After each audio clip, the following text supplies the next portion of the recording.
উফ, এত বেলা হয়ে গেল, এদিকে বৃষ্টি থামার কোনো লক্ষণ দেখছি না। কি যে করি। এই বৃষ্টিতে আজও তোমার রাজসভায় যেতে দেরি হয়ে যাবে গো। দেরি সে তো রোজই হয়। আগে দেখো রাজসভায় যেতে পারি কি না।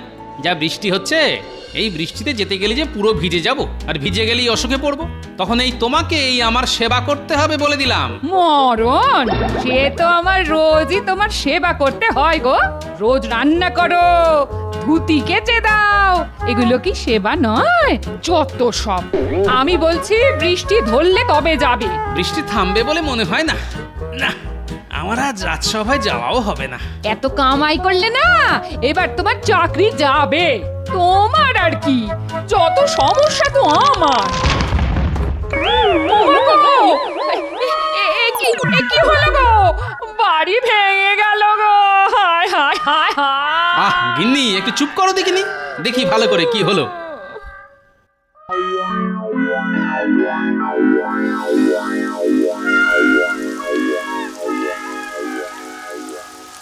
কি গো, তুমি আবার দাঁড়িয়ে ভিজছো কেন গো? এক্ষুনি ঢুকে এসো, ঢুকে এসো বলছি।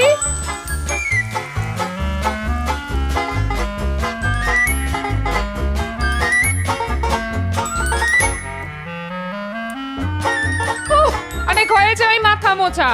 ওই কখানি চুল, তাতে অত মুছলে সেগুলো যাবে। বলি এবার কি করবে? বৃষ্টিটা একটু কমলো বলে মনে হচ্ছে না, কিন্তু আবার জোরে বৃষ্টি এলে পুরো বাড়িটাই ভেঙে পড়বে, এ আমি বলে দিলাম। হ্যাঁ না না, এখন আমি বাড়ি সারাতে পারবো না। তার পারবে কেন?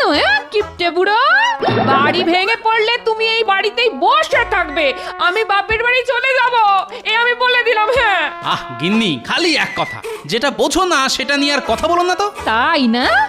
আমি কিচ্ছু বুঝি না। না, যত বোঝো তুমি। তা আমি কি বুঝি না শুনি? এই বাড়ি সারিয়ে কোনো লাভ নেই।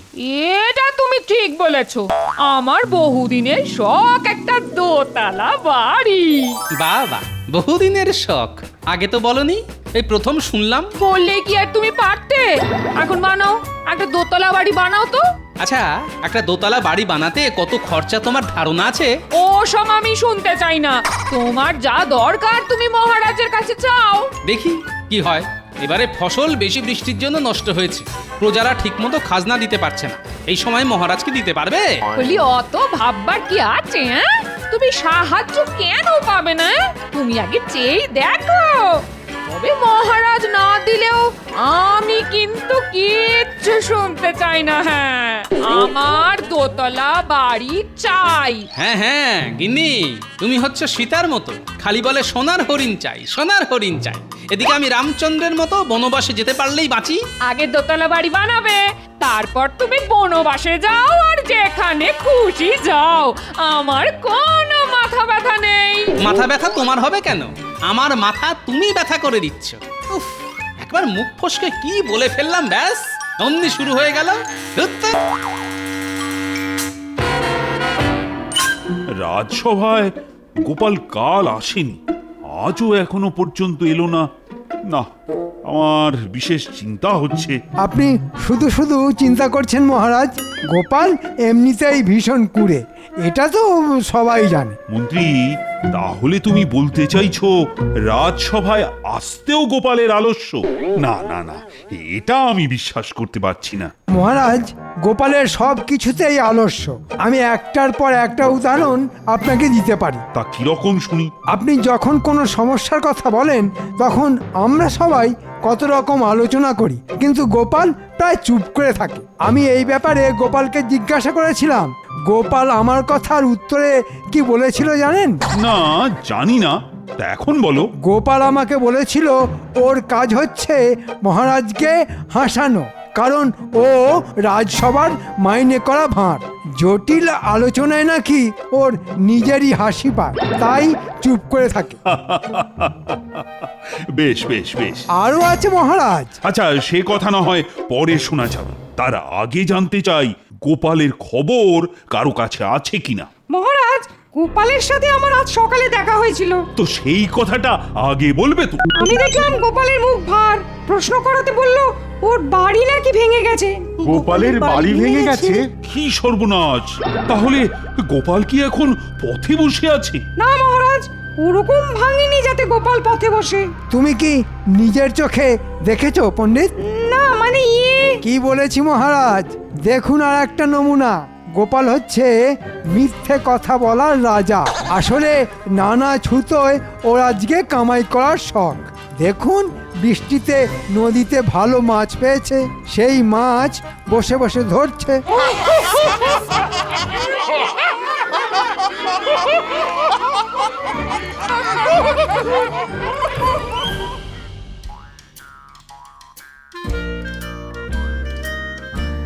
না, আজকে দেরি হয়ে গেল। মহারাজের থেকে ঠিক কতটা সাহায্য চাইবো সেই হিসাব নিকাশ করতেই বেলা হয়ে গেল। সাবধানের মান নেই মহারাজ, দেখবেন গোপাল এসেই ওর বাড়ি ভাঙার কথা বলে সাহায্য চাইবে। আহা, আগে গোপালকে আসতে দাও। তবে মহারাজ, গোপালের কুষ্ঠিতে কিন্তু আমি বাড়ি ভাঙার লক্ষণ দেখতে পাচ্ছি। আমার মনে হয় কথাটা মিথ্যে নয়, তবে এও দেখতে পাচ্ছি গোপালের কুষ্ঠিতে। আপনি বরং মহারাজের কুষ্টি নিয়ে ভাবলে আমাদের এই কৃষ্ণনগরের উন্নতি হয়। মন্ত্রী, এসেছে, গোপাল এসেছে। এই তো গোপাল। নিজের জায়গায় বসো গোপাল। মহারাজ, একটা কথা বলি। বলো কবি, বলো। গোপাল কি ভুলে গেছে হাসাতে, নাকি তার মন পড়ে আছে ভাঙা বাসাতে? বাহ মহারাজ, একদিক থেকে ভালোই হলো, আমাকে আর কষ্টের কথা কষ্ট করে বলতে হলো না। গোপাল, তোমার বাড়ি ভেঙে গেল কি করে? পুরনো হলে যা হয় আর কি, অনেকদিন সারানো হয়নি, এত বৃষ্টি। বুঝলাম গোপাল, তোমার একটু এখন কঠিন সময় যাচ্ছে। তা তোমার বাড়ির সবাই ঠিক আছে তো? হ্যাঁ মহারাজ, কিন্তু মহারাজের কাছে আমার একটা আর্জি ছিল। বলে ফেলো গোপাল। ভাবছি এবার একটা পাকা দোতলা বাড়ি না হলেই নয়। হ্যাঁ, সে তো ঠিকই, নইলে আবার ঝড় চলে বিপদ হবে। মহারাজ, আমার কাছে একটা দোতলা বাড়ি বানাবার মতো অর্থ নেই, তাই যদি আপনি কিছু সাহায্য করেন তাহলে এই মরশুমে আমার বাড়িটা হয়ে যায়। কি সর্বনাশ! গোপাল, তোমার হলো কি? তুমি মহারাজের কাছে সাহায্য চাইছো সামান্য একটা বাড়ির জন্যে?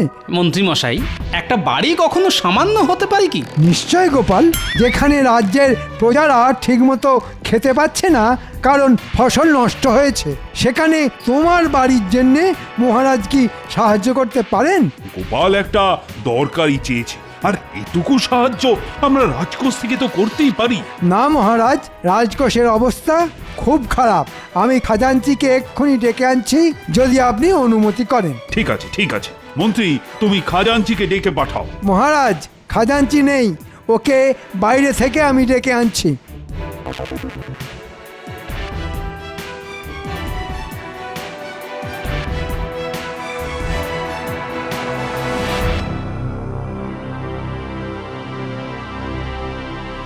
মন্ত্রী মশাই, না বলছি আপনি আমাকে এখানে ডেকে আনলেন কেন? মানে আপনি বললে আমি সোজা রাজসভাতেই। এত কথা বলো না খাজাঞ্চি, আমি যা বলছি মন দিয়ে শোনো। গোপাল একটা বাড়ি করবার মতলব করছে, আর এটা কিছুতেই আমি হতে দেব না। আহা, আমারও একটা বড় বাড়ি হলে বেশ হয় কিন্তু। সব হবে, শুধু আমার কথা শুনে চলো। রাজকোষের অবস্থা এখন কিরকম? এইবার খাজনা আদায় ভালো মতো না হলেও এই গেলবার যা আয় হয়েছিল তাতেই আমাদের রাজকোষ এখনো ভর্তি। এর উল্টো কথা তুমি মহারাজকে বলবে।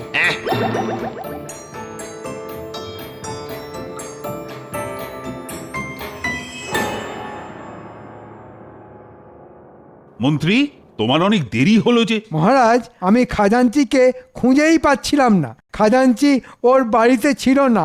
ওরও মহারাজ বাড়ি অনেকটা ভেঙে গেছে, তাই নির্জনে বসে কাঁদছিল, তাই না খাজাঞ্চি? আগে হ্যাঁ মহারাজ, মানে ভাবতেই আমার এখন কান্না পাচ্ছে। আচ্ছা আচ্ছা, ঠিক আছে, এখন কেঁদো না। মহারাজ, আমাদের খাজাঞ্চি শুধুমাত্র ওর বাড়ি সারাতে চায়, সেটা প্রয়োজন, আর সেটাও করা যাবে না। আপনি খাজাঞ্চির মুখ থেকেই শুনুন। মহারাজ, আমাদের খুব দুর্দশা চলছে। আমাদের না প্রজাদের খাজানচি? আমি আমি প্রজাদের কথাই বলছি মহারাজ। এই অবস্থায় রাজকোষের ভাঁড়ার শূন্য। এখন আমি মরে গেলেও আপনার থেকে সাহায্য নিয়ে আমার বাড়ি সারাতে পারবো না মহারাজ। আহা, দেখেছেন মহারাজ, দেখেছেন কি অসামান্য দেশভক্তি। আর গোপাল সেখানে একটা আস্ত বাড়ি, তাও আবার দোতলা। হ্যাঁ, আমাদের রাজকোষের এত খারাপ অবস্থা হলে তো দেখছি নবাবের কাছে মুখ দেখানোই দায় হয়ে উঠবে। এই সব হলো মন্ত্রীর শয়তানি, আমি বেশ বুঝতে পারছি, কিন্তু উপায় আমি খুঁজে পেয়েছি। মহারাজ, আপনি চিন্তা করবেন না, আমি নিজে নবাবের কাছে গিয়ে প্রজাদের দুর্দশার কথা বলে খাজনা মকুব করতে বলবো। বলবে গোপাল, বলবে। হ্যাঁ, তুমিই পারো। নবাব তোমাকে পছন্দ করেন বলেই তো আমি জানি। কিন্তু গোপাল, তুমি নিশ্চয়ই বুঝতে পারছো যে প্রজাতির এই অবস্থা আর রাজকোষের এই অবস্থা, সেখানে তোমার পাকা দোতলা বাড়ির জন্য অর্থ সাহায্য করা মানে এই মুহূর্তে সম্ভব হচ্ছে না। আমি বুঝতে পেরেছি মহারাজ, আপনি নিশ্চিন্তে থাকুন, এখন আপনার সাহায্য করার প্রয়োজন নেই। এই বিলাসিতা যে এখন করা উচিত হবে না, এটা গোপাল তুমি বুঝতে পেরেছো, এটাই যথেষ্ট। আগে হ্যাঁ মন্ত্রী মশাই, আমি সবটাই বুঝতে পেরেছি। ব্যাটার ঠিক কি বলতে চাইছে আর কি ধান্দা নিয়ে নবাবের কাছে যাচ্ছে কিছু বুঝতে পারছি না।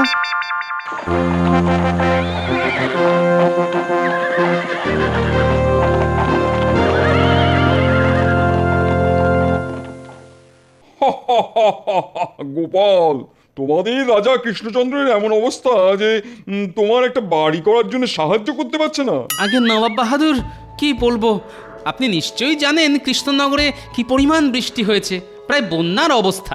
নদীর পাড়ে অনেকের বাড়ি ধসে তলিয়ে গেছে। দুদিন পরে আমার এই মাটির বাড়িও নদীর বুকে তলিয়ে যাবে, তাই বাড়িটা করা খুব প্রয়োজন। গোপাল, তোমাকে তো আমি বহুদিন আগেই আমার দরবারে চেয়েছিলাম। তোমার মতন একজন রসিক লোকের আমার খুব প্রয়োজন। তুমি আর তোমার গিন্নি এই মুর্শিদাবাদে এসে থাকতে পারো। আগে তা হয় না নবাব বাহাদুর, কৃষ্ণনগরের সঙ্গে আমার আত্মার টান, আমার সবকিছু তো ওখানেই কিনা। আর তুমি কি না মুর্শিদাবাদে এসেছো নবাবের কাছে বাড়ি তৈরির সাহায্য প্রার্থনা নিয়ে? আমি অনেক আশা নিয়েই এসেছি নবাব বাহাদুর। তোমাকে সাহায্য আমি করতেই পারি, কিন্তু কেন করব সেটাই হলো আসল কথা। ঠিক বলেছেন হুজুর, আসল কথা হলো আমরা কেন সাহায্য করব? তোমাকে দিয়ে আমাদের কোনো উপকার কবে হয়েছে বলো? নবাব বাহাদুর, আপনি যা কিছু করবেন সেটা আমাকে ভালোবেসেই করবেন, এটাই আমার আশা। আমি জানি আপনি আমাকে নিরাশ করবেন না। বেশ, আপনার কাছে আরেকটি আর্জি আছে। আবার কি? আপনি নিশ্চয়ই বুঝতে পারছেন কৃষ্ণনগর এখন খাজনা দেবার জায়গায় নেই। বাহ, খাজনা মুকুব করতে হবে, তোমার বাড়ি করতে হবে, আর কত কি চাই তোমাদের? নবাব বাহাদুর, চাওয়ার কি কোনো শেষ আছে? তবে অন্য উপায় দেখি না যে। ঠিক আছে, ঠিক আছে, খাজনা মুকুব। আমি খবর পেয়েছি এইবার সত্যিই ফসল নষ্ট হয়েছে। একই সাথে আমার বাড়িও নষ্ট হয়েছে। তোমার একটা দোতলা বাড়ি চাই, কিন্তু গোপাল, তোমার তো বয়স হয়েছে, দোতলা বাড়ি নিয়ে কি করবে? সিঁড়ি ভেঙে উঠতে নামতে হাঁপ ধরে যাবে। আমারই হয়, আর তোমার বয়সের তো কোনো ঠিক ঠিকানা নেই। না নবাব বাহাদুর, আমার দোতলা বাড়ি চাই, সেই জন্যই আমি এত দূর চলে এসেছি। এমনি এমনি তো হবে না গোপাল, তোমার একটু বুদ্ধি খরচা করতে হবে। আমি দেখতে চাই তোমার বুদ্ধির ধার এখনো আছে নাকি সেখানে মরচে পড়েছে। যদি মরচে পড়তে দেখি তাহলে বুঝবো তুমি সত্যিকারের বুড়ো হয়েছো। কিন্তু কোনো কিছু নয় গোপাল, কোনো কিছু নয়। সত্যিকারের বুড়ো হলে তোমার আর দোতলা বাড়ি হবে না। তা নবাব সাহেব, আমাকে কি করতে হবে? তুমি যদি সিঁড়ি বা মই ছাড়া আমার দোতলা মহলের একেবারে ওপরে উঠতে পারো, তবেই একমাত্র তুমি তোমার বাড়ি করার জন্য সাহায্য পাবে। তুমি করে দেখাও, আর কোনো কথা নয়। বেশ, তাই হবে। আমি সিঁড়ি বা মই ছাড়া আপনার দোতলা মহলে উঠে যাব। এ কি, তোমার কি পাখির মতো ডানা গজাবে নাকি? আপনি প্রস্তুত থাকুন নবাব সাহেব, ওই দোতলা মহল থেকে আপনি আমার গলার স্বর খুব শিগগিরই শুনতে পাবেন। বেশ, আমি তোমার গলার স্বর শোনার অপেক্ষায় রইলাম।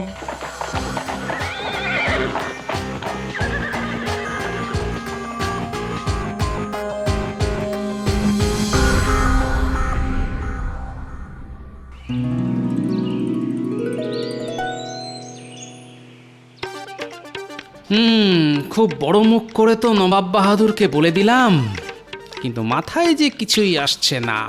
নবাবের দোতলা মহলে উঠতে হবে, অথচ কোনো মই বা সিঁড়ি ব্যবহার করতে পারবো না। এ কি জ্বালা! এই বলি, সকাল থেকে বসে আছো আর বিড় করছো, হ্যাঁ? মাথাটা মনে হয় একেবারে গেছে। মাথার আর কি দোষ বলো, খারাপ তো হতেই পারে। তা তো ঠিকই, আমার কপাল গো কপাল। বলি, একটু শান্তিতে থাকতে দেবে নাকি? গিন্নি, এখন চুপ করো তো, আমার খুব খিদে পেয়েছে, একটু খেতে দাও। খিদে পেয়েছে বললেই হয়? বসে বিড় করছো কেন, হ্যাঁ? আমার তো ওই একটাই কাজ, খেতে দেওয়া। তুমি বসো, আমি ভাত নিয়ে আসছি। ভালো ইলিশ মাছ আছে। বাহ বাহ বাহ! ওই পুঁটির মা দিয়ে গেল, বললো দাদা খাবে। হ্যাঁ, তাই নিয়ে এসো। আসলে যেটা মনে হচ্ছে, নবাব সাহেব ইচ্ছে করেই এরকম একটা শর্ত দিয়েছে যাতে আমাকে কোনো সাহায্য করতে না হয়। আমি কিভাবে দোতলায় উঠবো, সিঁড়ি বা মই ছাড়া? উফ, আমার মাথার চুল ছিঁড়তে ইচ্ছা করছে। এই সময় যদি কেউ আমাকে একটা ভালো পরামর্শ দিতে পারতো।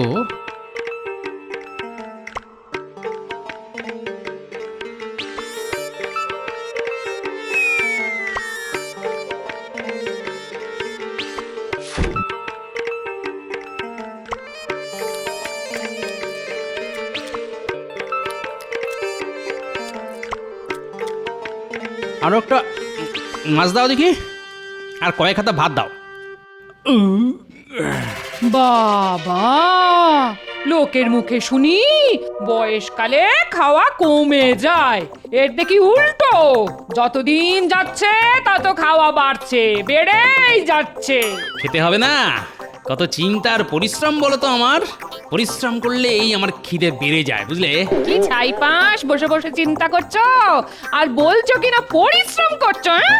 তোমার কোনো কাজ নেই, সারাদিন ঝুড়ি ঝুড়ি খাও আর হাতির মতো ভুঁড়ি বাড়াও। কি বললে গিন্নি? হাতি?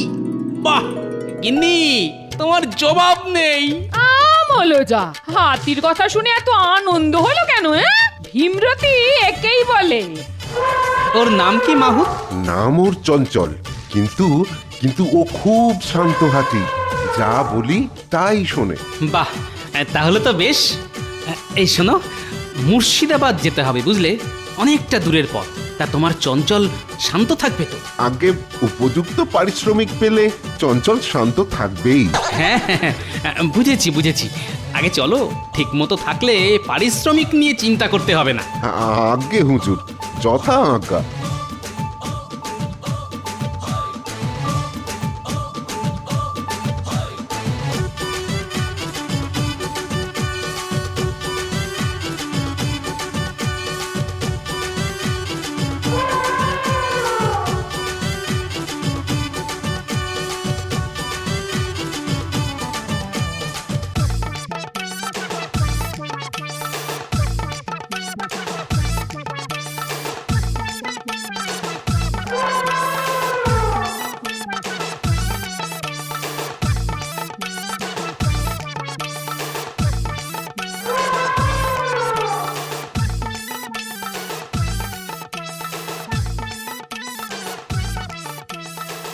এই অন্ধকারের জন্যই অপেক্ষায় ছিলাম।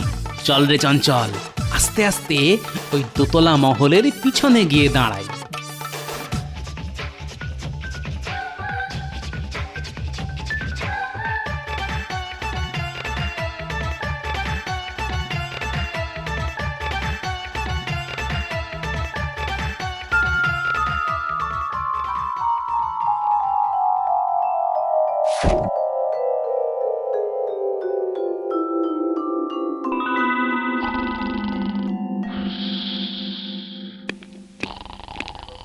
সুপ্রভাত নবাব বাহাদুর।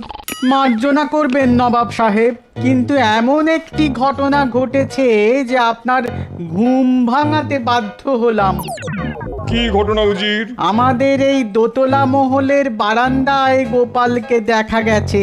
হ্যাঁ, সে কি? কি করে? সিঁড়ির সামনে তো প্রহরী, তোমরা কি ঠিক দেখেছো? আমি নিজের চোখে দেখিনি, তবে গোপাল যদি উঠেও থাকে, কোনো সিঁড়ি বা মই ছাড়া উঠেছে। কি করে সম্ভব?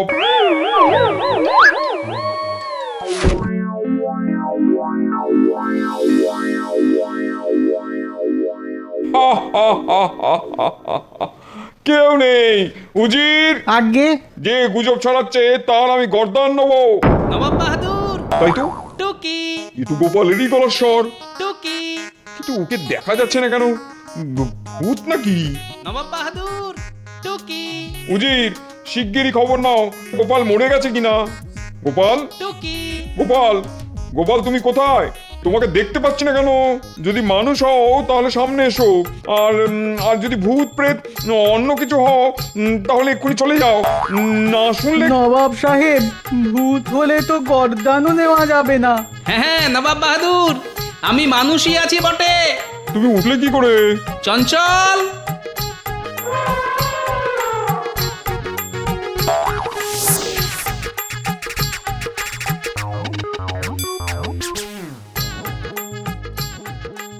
এই দেখুন নবাব সাহেব, এই আমার সিঁড়ি, এই আমার মই। আমি ওর পিঠে চড়েই আপনার দোতলা মহলে উঠে পড়ি। সাবাস গোপাল, তোমার জবাব নেই। তোমার বুদ্ধিতে যে একটুও মরচে পড়েনি সেটা আমি বেশ বুঝতে পারছি। এখন আমার কথা আমি রাখবো। তোমার দোতলা বাড়ি করার জন্য যতটা সাহায্য প্রয়োজন সেটা আমি দেবো। আপনাকে অনেক ধন্যবাদ। সবাই বলো নবাব বাহাদুরের জয়। না গোপাল, এটা তোমার বুদ্ধির জয়। জয় গোপালের জয়, জয় গোপালের জয়।